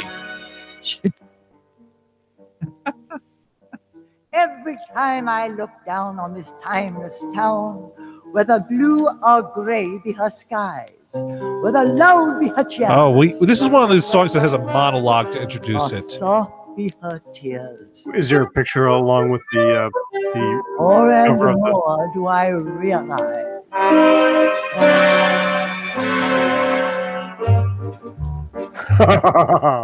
I love Paris in the springtime. I love Paris in the Music to fall. suffer I love Paris in the winter when it drizzles. I love Paris in the summer when it sizzles. She's got a distinct, unique voice, I'd have to say. I love Paris every moment. Every moment of the year. What's that? That's why they call it the suffer by. Oh yeah, my God. yeah, that's music to suffer by right there. Is that a female voice? Yeah, she's this old lady on the back of the cover here is who we're listening to. Vive la France, vive Paris, vive mon amour. Mais impossible, ce n'est pas d'argent. Nous ne pouvons vivre sans argent. Oh, ça ne fait rien. Oh. Okay. That's I, not a transvestite. I think she just cursed us out. That sounds like, oh God, I wish I remember her name. This other British woman that does songs. Well, this girl's name is Leona Anderson. This is Ken's Christian. What's that? A direct descendant of Ken's Christian Anderson. Yeah. And Anderson Cooper.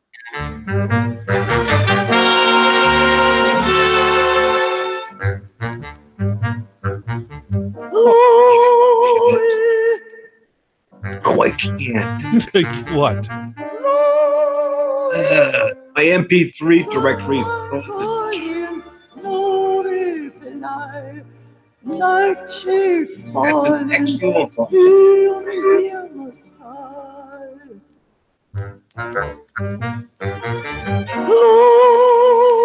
So I think right there is probably about as bad as the dollar bin gets.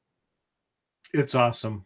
Yes, that was. I think I did actually pay $1 for that one. So I think that one was priced accordingly. That's as bad as a dollar bins get. What a That bet. wasn't even that bad. Oh, I've heard far worse music. Yes, you certainly have. Oh, okay, all right.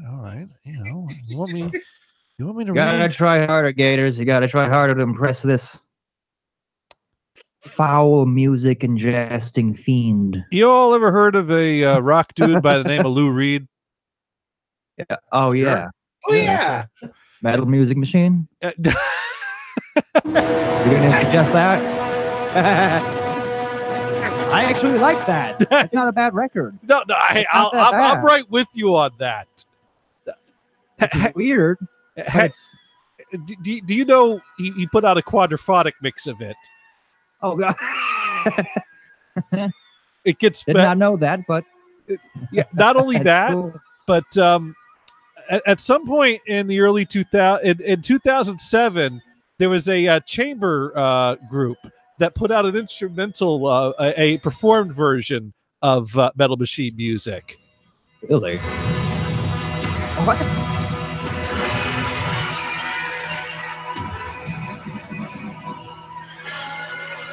The best part is it's out on DVD, so you can actually see that there is a theater full of people sitting watching these performers up on the stage.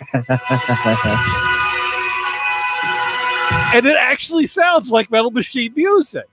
It's pretty true to the album. That's nice. And so now remember that. And so he I have mentioned to look that up. And yeah, it's performed by Zeetkretzer. And I remember I got it in like a CD DVD set that was reasonably priced. And Lou Reed comes out and performs a noisy guitar solo towards the end of it. So that's really cool too. And so he made comments on there like, man, I wish you could have heard the quadraphonic mix we did. But like, you know, no one had a system, so only like 2 or 3 people heard it. So when he said that, I was like, you really want people to hear it? You can put it out on a DVD or a Blu-ray. So I sent an email through Lou Reed's website saying, hey, if you want people to hear the quadraphonic mix, put out a DVD or Blu-ray with it. You can do that now.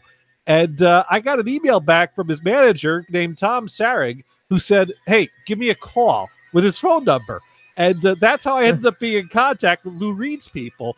And and they ended up putting out a DVD and a Blu-ray of the quad mix of Metal Machine music. Oh, so it's your Nice.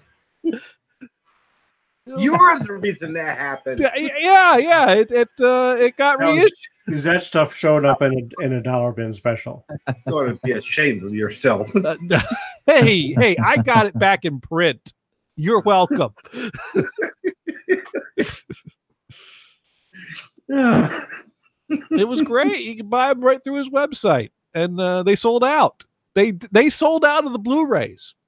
I think the DVDs took a while to sell out. They also put out a vinyl edition, but it wasn't a quad vinyl. It was vinyl that included the quad mix with the rears thrown into the center. I don't know why they did that. I kind of figured they did it just because vinyl was sexy and sells. But they actually were able to get the quad master tapes They were going to get Bob Ludwig to do the mastering, but he wasn't available, I don't think. And they got someone else to do it. But it was really cool. That was really cool that they put out a Blu-ray of that. So, yeah. But good luck finding a copy for $1. Surprised you're not free. Someone's got to pay for the vinyl. Heck, I got an 8-track copy of it. I got that for 50 cents. Yeah, that's all the 8-track was worth. I don't know. Actually, an 8-track tape of Metal Machine Music will probably sell for at least $20 on eBay. So getting the 50-cent copy at a Goodwill, I thought I did pretty good. 50 cents at a Goodwill? Yeah. Wow. I didn't think Goodwill would suit so low. I bought a copy of Herb Alpert Going Places on 8-track for 50 cents. I figured I wasn't willing to pay $1 for every vinyl copy I saw, and I'd seen a lot of vinyl copies for $1 of that. So when I saw the 8-track for 50 cents, I was like, all right, that's about half the price I would normally see this for. Going Places. Which one was that? Who's the album cover on it? I know Herb Alpert, but I don't quite recall. I have to Google that now. I got to Google it too. I just know it was a copy that. He's like in a plane. Someone's sitting in a plane. Yeah, I've seen. Okay. I've seen dollar bin copies of that for forever, and I've never bought them. So yeah. To me, paying 50 cents for a copy. Okay, I see it. It was more about the joke of paying half the normal going rate. That's the only reason I bought the 8-track, because I just thought it was funny to buy a copy for half of the price I normally saw of that, because it was the 8-track. Herb Alpert. Why do I even like Herb Alpert? What's not to like? Because he's bouncy. He's happy. Yeah, it's good. A little mellow music in the background. There are. I mean, come on. You could never get into Spanish Flea. That falls into the category of records that are good to have on hand, to have some mellow background music to work with. Herb Alpert, Bent Fabric, and what's the other guy? Party music. And Walter Wanderley. Who? You don't know who Walter Wanderley is? No. I'll have to take notes. I'm an amateur at this thrift store hunting stuff. Let's throw out a little Walter Wanderley here and see what's it's this is just a random Walter Wanderley track I found on YouTube to bring up. I think I might nice mellow organ, basically. Wait a second. Author. Yes. Has his entire room screaming, "Hey, Jordan!"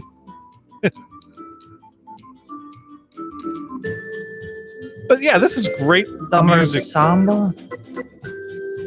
Yeah. Okay. I seen this on YouTube before.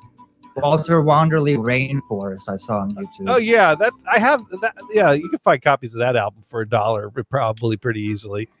And it's got like there's a there it is. There we go. All right. He's Brazil's #1 organist.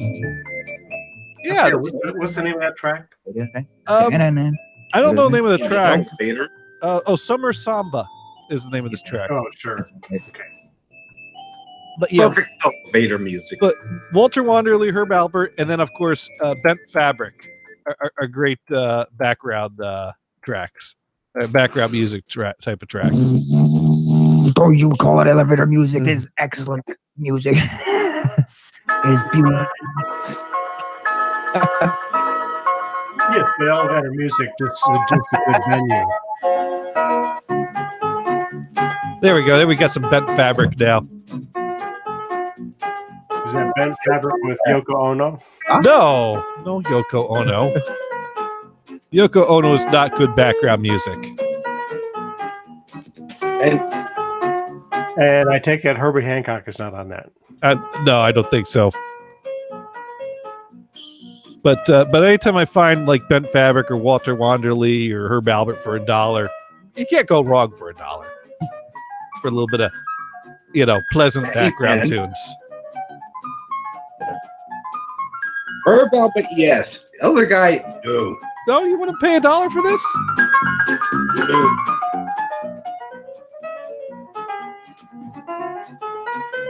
Remember, I'm on fixed pay. Low dollars for precious. All right. Well, you can find free downloads of Bent Fabric then. Yeah. I prefer my pizza. Of course, I think Bent Fabric is more well known for. They are.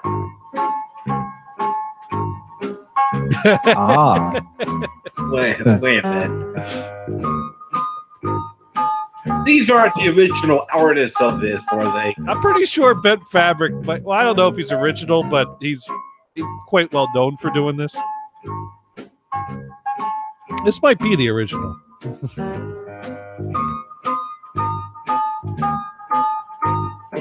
You can imagine this being played at many proms. Oh, yeah. Let's see. Alley Cat is a popular instrumental song made most famous by the Danish pianist and composer Bent Fabric, released in 1962. Fabric wrote the tune under the pseudonym Frank Bjorn. Yeah, that settles it. So yeah, Bent Fabric's the original. Holy shit. You do? Yeah, I have a copy of this I bought for $1. So there you go. Great things you can buy for $1. I'm trying to remember where I heard this song the most. School dances? No. I guess your school dances were a little there. different from my school dances.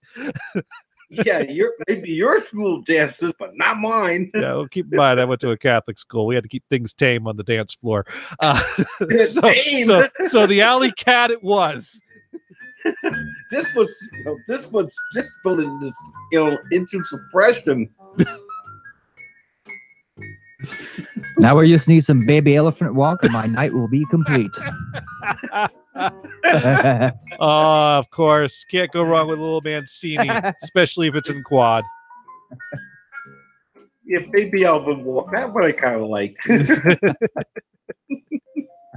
I used to be able to play that one on the piano. That was fun because you get to like boom boom boom boom boom boom boom going with the left hand while you got to the boom boom boom. Got to see if I saw my sheet music for this.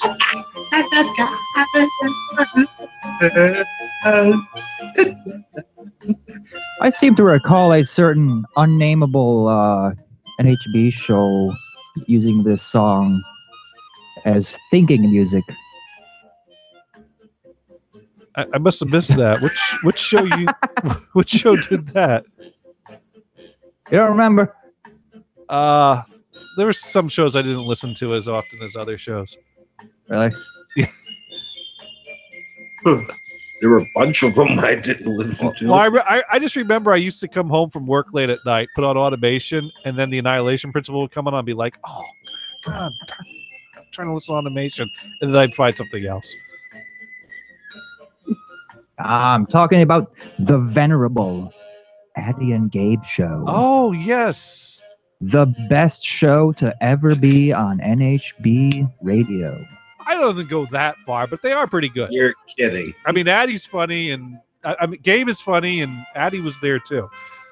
Yo, dude, question. Do you smoke weed? But no, I I asked this of the guy on the phone. What's that? And I said, "Do you smoke weed?" Sometimes, yeah. I don't have any on me right now, though. Ah, but you did. Well, that explains it. Well, no, the funniest thing about the Addie and Gabe show is that they ended up on a Christian AM station. that right there, I think, was the ultimate joke of the Addie and Gabe show. They were moving up. It was funny on multiple levels. For one, they went from internet radio, which is where technology and the direction of things are moving towards, to AM, where no one listens. And from second, they were one of the most vilest, disgusting shows on NHB radio, and they won't go to a Christian station. That was just funny on so many levels. And then you had the Chris Wolf Antiques commercials to add to the whole thing. Oh god damn, the fucking antique commercial. The funniest thing is I'm on 8-track collecting groups and other different types of groups on Facebook, and Chris Wolf showed up posting something to one of those groups. I was like, is that? And sure enough, Chris Wolf, Frederick, Maryland. I'm like, oh my god, you've got an antique store. That's great. Moving on up. Probably right down the road from Fredericktown Yamaha, where the fun begins. Yeah. Where the fun begins. The only other first I listened to was Sloan. Oh, of course. Everyone loves Sloan. Yeah, Gary's still waiting on his t-shirt. I mean, so people listen to Sloan so religiously that Sloan forgetting to disconnect from the server and vacuuming his apartment got more listeners than this show ever got. You just have to find the right thing, right? One day we'll discover that thing. Yeah, that was funny because back in those days, getting 100 listeners was a big deal, and it's these days it's unheard of. But he would obtain it, and the funny thing was he forgot to disconnect and he vacuumed, and then at some point someone discovered he was still connected, broadcasting dead air, and sure enough, the listener counts didn't drop the whole time he was vacuuming. Really? That's the story I heard. Wow. I don't have a recording of that show, though. That did not make it to the archives. Should have put at least a little bit of it in there. Well, in the early days, 3 minutes worth. The earliest days of the goddamn show, there was no effort to record or preserve these. He was just kind of putting on a show without any thought of preservation or replaying or automation. So the earliest of the shows were just that. It was Griff McReynolds who started recording the shows, but he started recording them after him and Blue had a very explosive public breakup mid-show. And I only wish that apparently there used to be a lot of arguing between him and his girlfriend Blue during shows, and that was funny. And then they broke up, and that was such a funny show that the week after Griff started recording them. So unfortunately, the era of Sloan and Blue is lost to time. Pre-Blue, there's no recordings from Sloan living with Blue. But there are recordings from that point forward after that. So yeah, Mariah. And Mariah, the whole Mariah thing. Well, the best part of that was the NHB Fun Bus when him and Pedge. Oh yes, when they called into the Dune and Bob show, and Sloan and Pedge were starting to talk about how far they were able to get from the toilet bowl when pissing, and Bob. Remember Bob? There used to be a guy named Bob on that show. He commented, well, I go for accuracy personally. And okay. I think that was one of the funniest things he ever said. So did this Bob join Dune later? Bob was on the Dune and Bob show for like the first year or so of the Dune and Bob show. Oh, so it is the same guy. Right. No, Cool.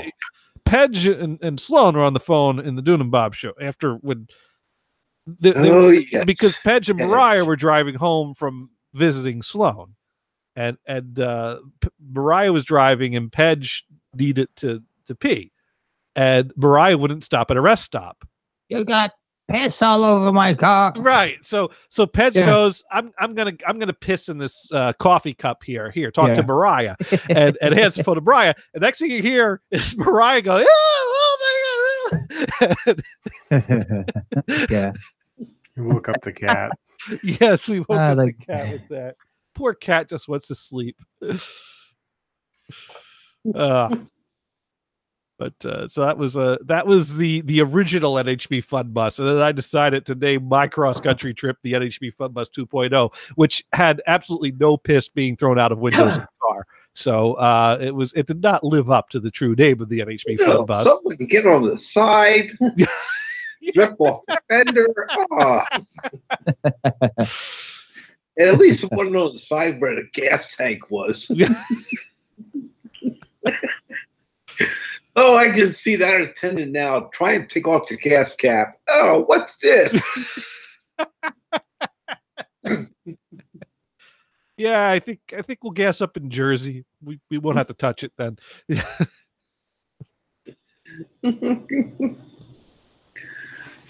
God. Sick people.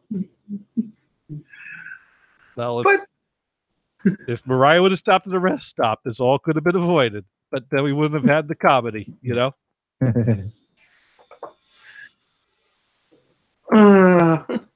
Strange minds at work. I miss the old internet shows. Well, They were such fun. Well, we're still doing our show. We're still here. Barely. Well, I think, is there still a countdown clock to the next Daddy and Gabe show? I never knew there was one. Isn't that? I think that's this year sometime, isn't it? I don't. Yeah, but will Gabe actually follow through on it? I mean, he barely Yeah. posts to Twitter. I don't think so. I don't think it's happening. Oh my I God. think it was set for like July or something. It was, yeah. I don't know. Like they said it for like 10 years from the last show they did, Yeah. or something like that. Yeah. But then Addie got all worried. Addie got kind of paranoid about, someone attacking him, publicly shaming him for saying stupid stuff, which, he said a lot of stupid stuff. And so he took down all his shows and everything and decided that, that's it. I'm just taking it all down. You got to be careful what you say. So I wonder if Addie even wants to do a show anymore. I don't give a damn what people find out what I say. Yeah, well, but the type of stuff that Addie said, I mean, calling things poor life choices, for example, like being born a woman, or ooh, that's not good. No, that's not good. It's saying things like that, poor life choice, and so he made the smart life choice of just taking down all the audio, and no, take down all the audio, you coward. Stick by what you say. Right. Addie is one of those people that will stubbornly hold to his opinion, stubbornly to the end. In private So conversation she left to him you up for hours on end, whether or not you want him to.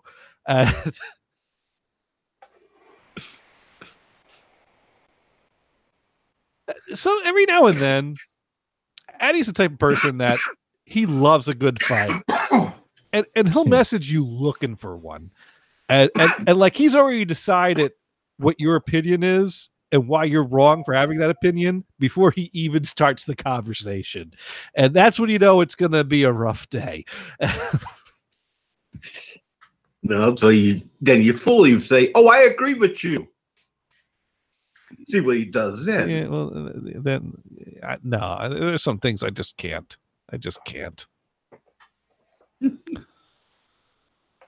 Well, here's the thing. He about a week ago or so, he came to me with the topic: should trans women be allowed to compete in professional women's sports? And I took one look at that question, and I'm like, "Whoa, holy shit! I'm not touching that with a 100-foot pole." And that's.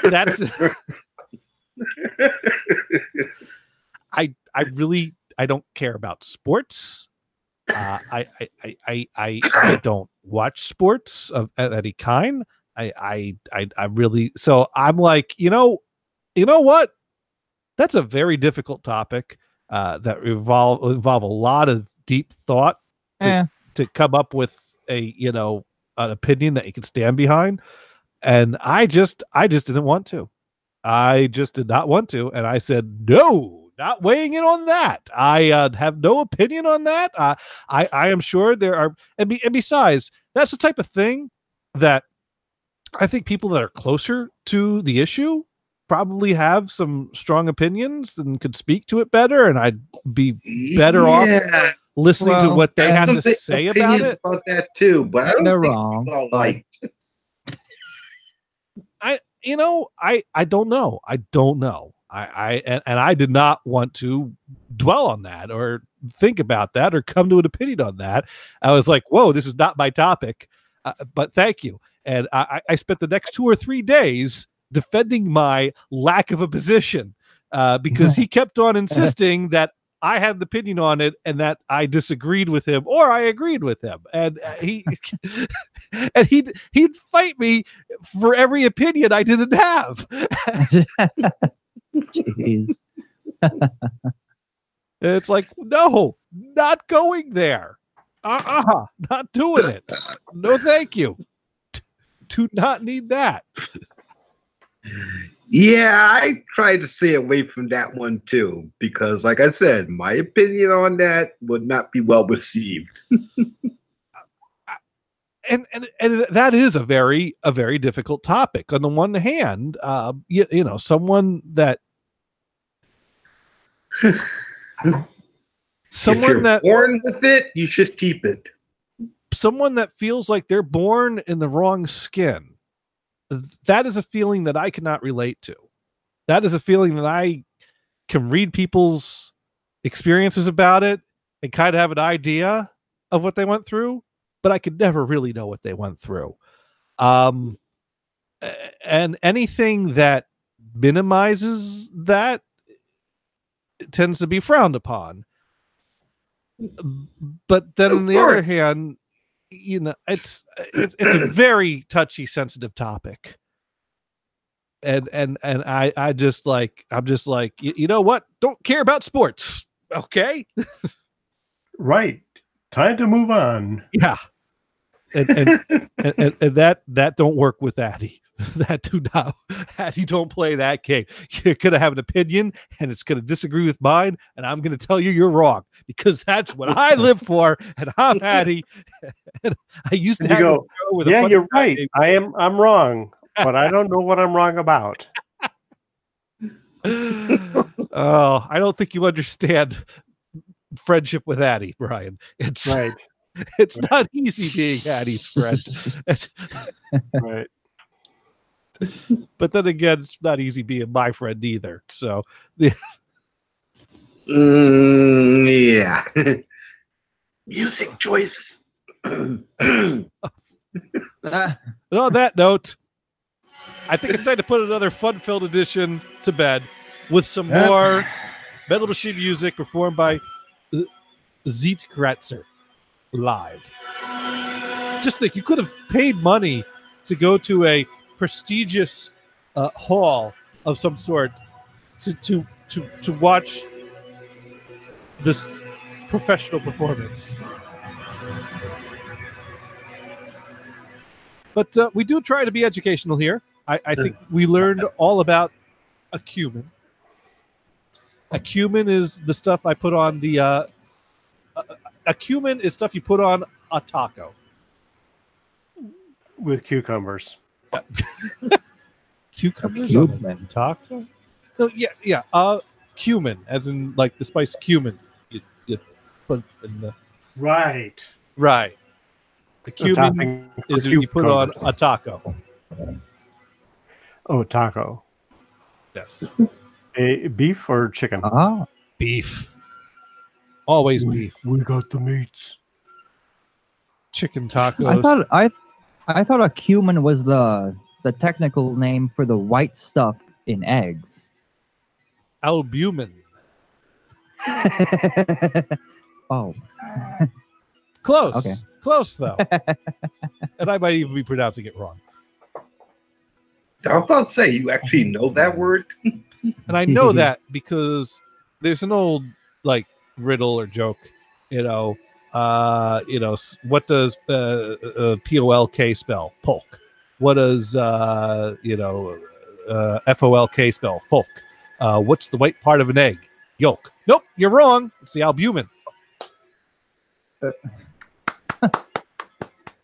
So now you can, use that to fool all your friends. And make us see like idiots for saying yolk. Yeah. One hand. Like you. It's like, say rock, say pop, say top. What do you do at a green light? Stop. What? You stop at a green light? I go. Just depends on who's driving. Yeah, exactly. Anyways, we do try to be educational here on this show, and I think we've learned so much, Very much. very much. And so, Brian, what have you learned this week? You can't judge an album by its cover. True that, and I think you also learned what style of pants you should go looking for at the local Goodwill. Bell bottom pants. Bell bottom with a golf plaid pants. Plaid pants. Gotta have the plaid pants. You could probably find a matching hat to go with that too. Yeah. Oh, yeah. That'd be awesome. Yeah.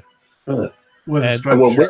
wear plaid shirt, but not plaid pants. No plaid pants. But Venison here, what have you learned this week? Well, I have learned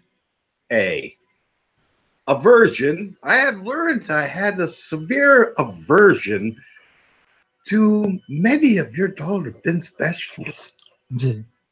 Which one did An you? adamant aversion. Perfect. Oddly enough, the vocabulary one, not so much. That one rubbed off on you. Yeah. Yeah. And what about you, Ellipsis Triangle Trap? What have you learned this week? Shapeshifter guy, I don't know. Let's see. What is that black circle on the side of your speaker? Is that a passive radiator? That's a woofer or a subwoofer. It's active. It's active. Yeah. Oh, okay. Yeah. Well, I learned that then. Yeah. Gothard built those for me. There we go. What the fuck? It's active, but it's on the side. That was his That's design. That's completely incorrect. He designed it, and it's an odd, unusual design, but it was his own design he came up with. And it works perfectly in a corner. Yeah. Well, I mean, that gets low frequencies, which are not quite as directional anyways. As an extremist audiophile, I'm gonna have to disapprove of that. For no good reason. Okay, all right. Yeah, it's an unusual design, but it gets the job done. It was something that I bought all the parts. He put them together. He used some software to kind of design some things. And You know what? I guess come to think of it, that makes sense because it's it keeps the cabinet small after all, doesn't it? Yeah, that because he built himself some speakers that he built like this huge box for the woofer, and then a smaller box for the mid and high, and then for me, he's like, well, I think I could compact this a little bit more, and so he said, this cabinet looks like a good size, and actually he has two of those woofers in there. There's one on the other side, so they balance out. Nice. Yeah, it was his own little design. All I had to do was pay for parts, and he put them all together for me. And I've liked the sound of them. That's fucking cool. Yeah. I'd like some custom speaker. Yeah. But I'm happy with mine. Oh, yeah. Got some Soren Vega VE12s. Oh, nice. 12-inch woofers. Ooh. 3.5-inch mid-range. I don't remember what the tweeters are. I think they're like 1.25 inch dome tweeters. Sounds like a nice set of speakers. Nice big tower speakers. Traditional floor standing loudspeakers. Yeah. Classic. the way they Nothing should. wrong with it. Oh yeah, that sounds great. Yeah. I don't like all these modern speakers, all these weird sound bars and Bluetooth Nah, nonsense. No, I don't. They don't have the. Well, they're frequency. only popular because they are attracted to the consumer that doesn't know, understand, or anything about speakers, The right? convenience. You know, you get a sound bar, it's one thing, Exactly, you yeah, throw that- it there, and it sounds better than what's built into the TV because they put Oh, the yeah, cheapest, absolutely. It crappiest is- thing. Exactly. Definitely is an upgrade against TV. Barely. Well, it's like my in-laws. They had a 5.1 home theater system in their place, but it was more of like the 5.1 home theater in a box type of thing, little speakers Oh. on the stands, and they decided to get rid of it and put a sound bar in. And I was like, "But you had 5.1. Why would you put a sound bar in?" Well, the dogs kept knocking down the speaker stands. Sound bar just goes on the table with the TV, no problem. So the speaker stands to the floor. So the oftentimes the sound is not the determining factor of what speakers one buys, and for those I think people, that comes to my point. Yes. there are sound bars. And I've learned this week that I need to try harder to pull out even worse dollar bin specials because I've just not gotten bad enough for this crowd. They're just not bad enough. So I'm going to work hard to find something worse Oh. for I'll upcoming dig weeks. up some YouTube links. There we I'll go. find some terrible garbage. Oh, I'm sure I can find plenty in my collection. But this was more the oddball, not filed, because most of my records are filed alphabetical by artist, and this is the oddball stuff that you can't file that way. So I'm sure if I start going into the file by artist, I can find some god awful stuff in there from over the years. Well, I look forward to that. Yeah, as far as mounting speakers go, they should be on the wall, up to the ceiling. You know, two in the front, two in the middle, two in the back. That's the way it's supposed to be. Even though you had to put a nail in the wall, which I don't think the apartment will like. And on that note, it's time to put another fun-filled edition to bed. But be sure to tune in tomorrow for ADHD Radio with Vamp, who loves the balls, and Kevin. And also, let's see, Saturday night, I'll be co-hosting the 5-Hit with Dune, doing a little joint collaborative show. I'll probably be playing stuff that's better than what you heard here today. But heck, I may even break out a bathroom ballad or two just for the heck of it. And then Sunday we do the Dune and Bob show, and then next week we'll be right back here. So you're not going to miss it. Thank you everyone for listening. Good night. Good night. Good night. See you guys.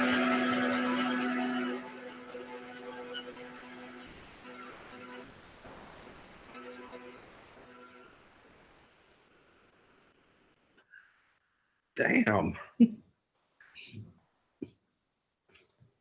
Damn, I forgot to make my egg salad.